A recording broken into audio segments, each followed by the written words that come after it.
Assalamualaikum warahmatullahi wabarakatuh. Halo teman-teman, jumpa lagi di channel Belajar Finance.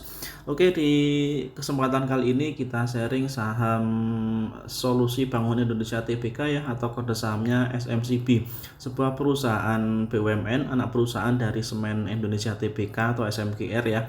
Untuk SMCB ini produknya sama dengan Semen Indonesia, mayoritas adalah penjualan semen ya, dengan sumber pendapatan lain selain penjualan semen, yaitu beton dan juga pekerjaan atau jasa konstruksi.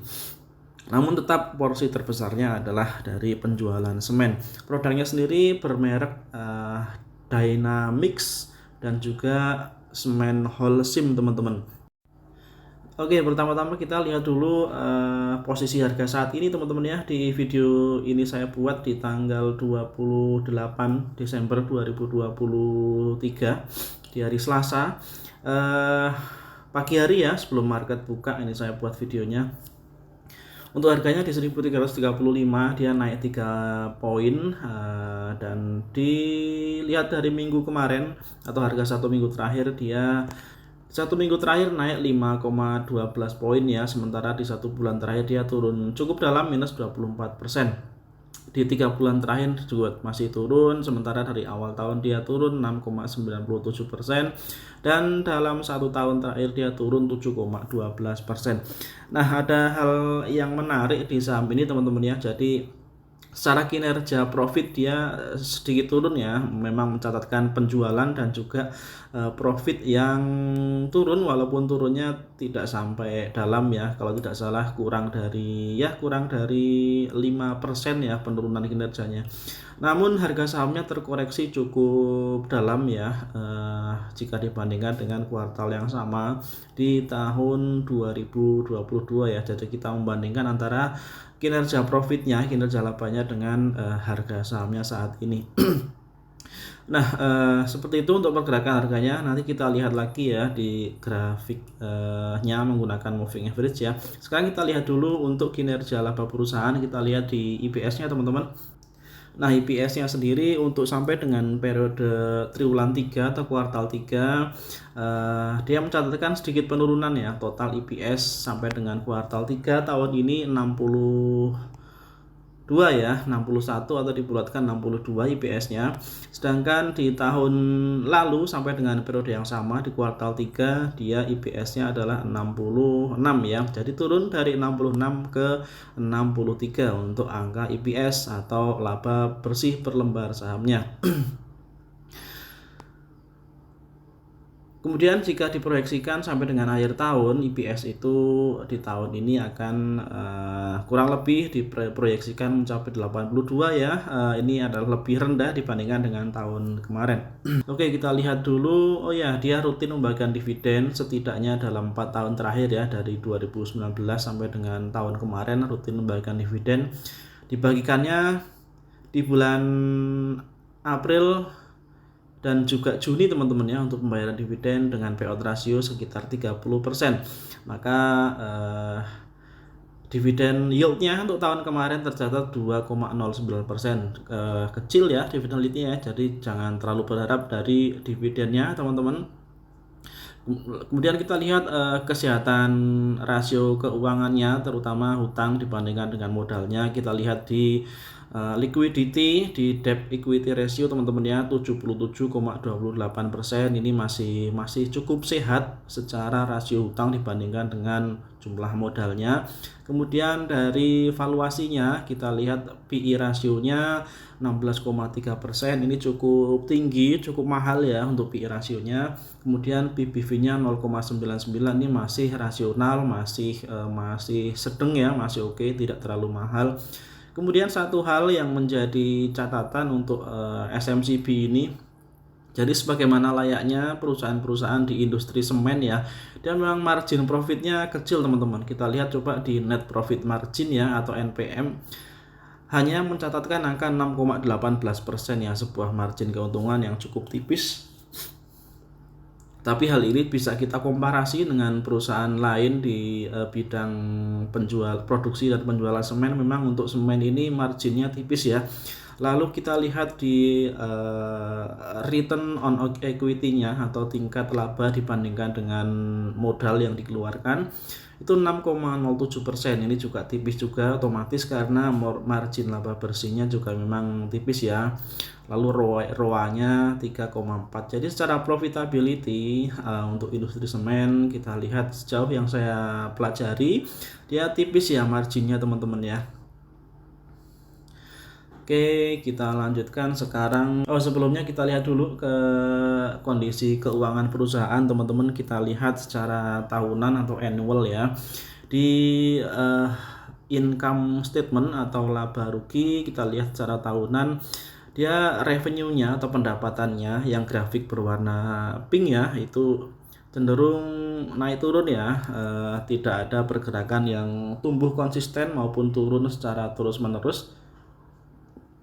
Jadi bisa kita katakan secara pendapatan untuk SMCB ini atau Solusi Bangun Indonesia ini dia cukup fluktuatif ya dari segi pendapatan. Kemudian dari margin profitnya dia konsisten di bawah 8% ya, tidak terlalu tinggi seperti yang barusan saya sampaikan. Lalu dari neraca perusahaan atau balance sheet, asetnya bertumbuh walaupun tumbuhnya tipis-tipis saja. Kemudian liability atau hutangnya cenderung turun ya, ini sesuatu yang bagus. Jadi sejak 2021 perusahaan bisa memangkas hutangnya ya, tiap tahunnya hutangnya cenderung turun. Dan ekuitasnya cenderung naik ya otomatis ya, sehingga DER-nya persentasenya semakin kecil. Ini kondisi kesehatan keuangan dari segi neraca membaik ya dari tahun ke tahun ya. Walaupun secara kinerja laba dia masih belum bisa konsisten untuk bertumbuh teman-teman. Nah, berhubungan dengan penurunan tersebut kita coba lihat berita apa ya yang bisa kita kaitkan atau bisa kita cari kira-kira apa yang menyebabkan pendapatan dari semester 3 SMCB turun ya. Kita coba lihat di informasi yang disadur oleh aplikasi RTI Bisnis ini. Kita lihat sumber beritanya dari kontan.co.id tanggal 29 Oktober 2023 bahwa laba perusahaan turun 6,8% ya. Ini angkanya 6,8%.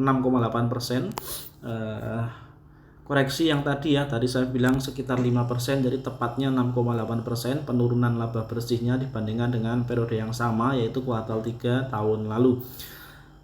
Nah, maka laba bersih per lembar saham menjadi 61 dari sebelumnya 66 ya, atau EPS-nya turun Rp5 dari 66 menjadi 61 teman-teman.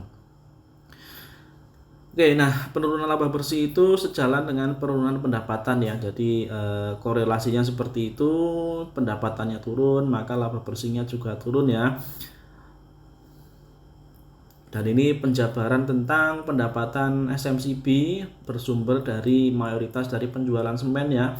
7,9 triliun rupiah. Kemudian yang kedua adalah dari penjualan beton 875 miliar. Jadi sekitar 80% sumber pendapatan SMCB adalah dari penjualan semen.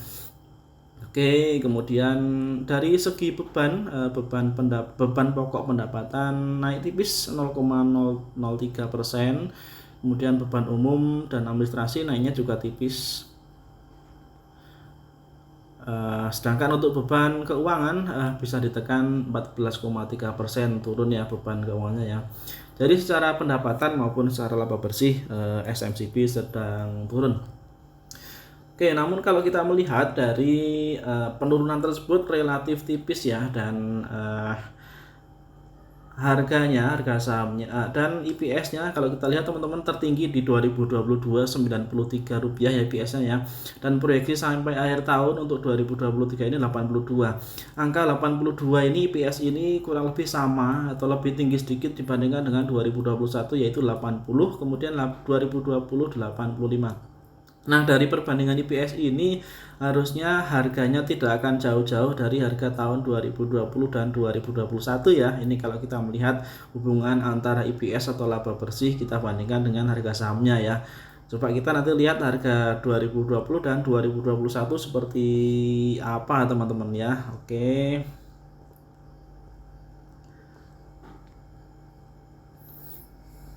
Nah, ini dia di 2020 dan 2021. Coba kita lihat di mana IPS-nya mirip-mirip dengan IPS saat ini ya, di angka 80-an.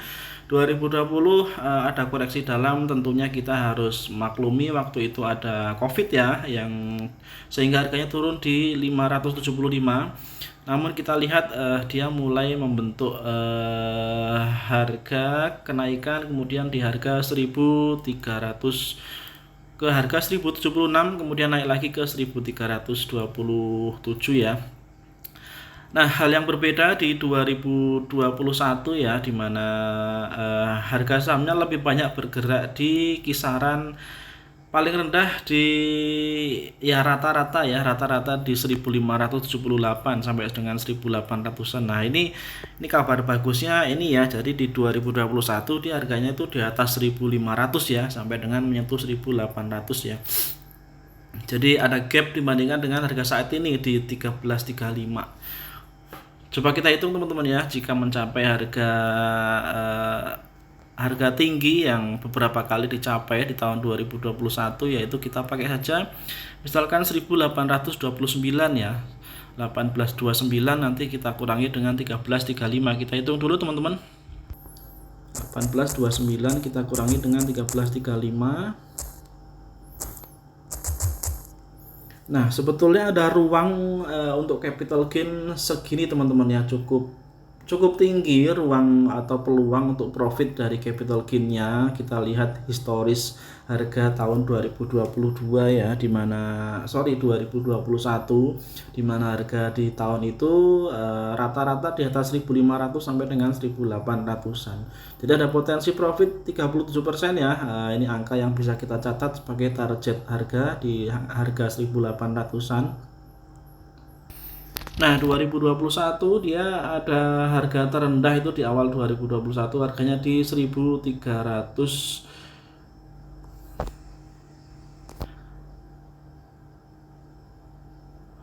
Sempat di 1355 ya, 1355 ya, di kisaran itu dari 1350-an. Dibandingkan dengan harga saat ini 1355, jadi harganya sebetulnya sudah sama ya dengan harga terendah di 2021, di mana saat itu IPS-nya adalah 80 teman-teman ya, kurang lebih sama dengan IPS tahun ini, proyeksi tahun ini 82. Justru lebih rendah saat ini ya, di 1335. Jadi secara perbandingan harga kita bandingkan dengan histori harga tahun 2020 2021, saat IPS-nya mirip-mirip untuk harga saat ini, rupanya lebih murah teman-teman ya untuk SMCP atau Solusi Bangun Indonesia. Maka kita harapkan harganya bisa naik paling tidak sama dengan kisaran harga rata-rata tingginya ya, yang bisa dicapai di 2021, yaitu di harga 1800-an teman-teman. Coba kita lihat lagi di 2021 ya, di harga 1800-an ya, 1829 tadi kita hitungnya ya. Jadi potensi profitnya 37%. Sementara untuk supportnya saya rasa ini sudah cukup dalam turunnya dari pertengahan 2021 sampai dengan pertengahan 2023 itu di harga 1180-an ya, 1180. Coba kita bandingkan dengan harga saat ini ya, 1190 ya, 1190. Kita bandingkan dengan harga saat ini 1335. Jadi potensi minusnya untuk menyentuh garis support kuatnya itu di minus 10% teman-teman. Cukup menarik secara perbandingan risk and rewardnya. Dari potensi untuk profit kita lihat di 37%, sementara kemungkinan untuk turunnya menyentuh level support di harga 1190-an itu di minus 10% ya. Jadi peluangnya masih bagus untuk SMCP ya, terutama kalau nanti dia di kuartal 4 bisa membukukan laba, paling tidak bisa menyentuh target proyeksi IPS 8. Jadi kurangnya sekitar dari 61 IPS ke 82. Jadi kurangnya sekitar 19 IPS-nya ya targetnya ya untuk kuartal 4 2023, sehingga harga proyeksi 82 ini bisa tercapai ya, sesuai dengan perhitungan yang tadi saya bandingkan 2020 dan 2021, di mana IPS-nya sekitar 80-an, tapi harganya harusnya lebih tinggi ya, mencapai 1.800-an, minimal 1.500 lah teman-teman ya. Untuk SMCB atau Solusi Pangan Indonesia, setelah dia turun dari Desember ya, terus turun. Nah, dia ada dua momentum kenaikan itu teman-teman, di perdagangan tanggal 27 Desember dan 22 Desember. Volumenya juga cukup besar ya, dan dia sudah melewati MA5 ya. Kita harapkan nih teman-teman yang sudah punya saham SMCB, mudah-mudahan dia bisa terus konsisten naik menjauh ke atas ya, dari MA5 menuju ke MA20 ya, paling tidak ya, sampai dengan MA20 1.500, artinya kurang lebih sama dengan harga rendah di 2021 ya. Dan kalau dia bisa menembus MA50 di 1.600, maka harga target profit 1.800 bagaimana harga di 2021 rasanya tidak mustahil untuk dicapai teman-teman ya, dengan catatan kinerja kuartal 4-nya bisa mencapai kisaran ya 19-an ya IPS-nya ya. Oke teman-teman, itu saya rasa ya yang bisa saya sampaikan, mudah-mudahan sharing saya bermanfaat ya. Bukan ajakan buy atau sell, silahkan teman-teman lanjutkan dengan analisanya sendiri, mudah-mudahan profit ya. Dan catatan dari saya, tetap lihat fundamental perusahaan, lihat prospek perusahaan, lihat value perusahaan sebelum tentunya juga ditambah dengan melihat dari sisi teknikal ya, sehingga apa yang kita beli saham-saham itu bukan sekedar cap-cip-cup ya, bukan sekedar gambling, tapi ya memang didasari dengan sedikit banyak kita tahu itu perusahaan apa, jualan apa, dan prospeknya seperti apa ya. Oke teman-teman, terima kasih yang sudah nonton, terima kasih banyak supportnya teman-teman selama ini. Mudah-mudahan kita jumpa lagi di video-video berikutnya. Wassalamualaikum warahmatullahi wabarakatuh.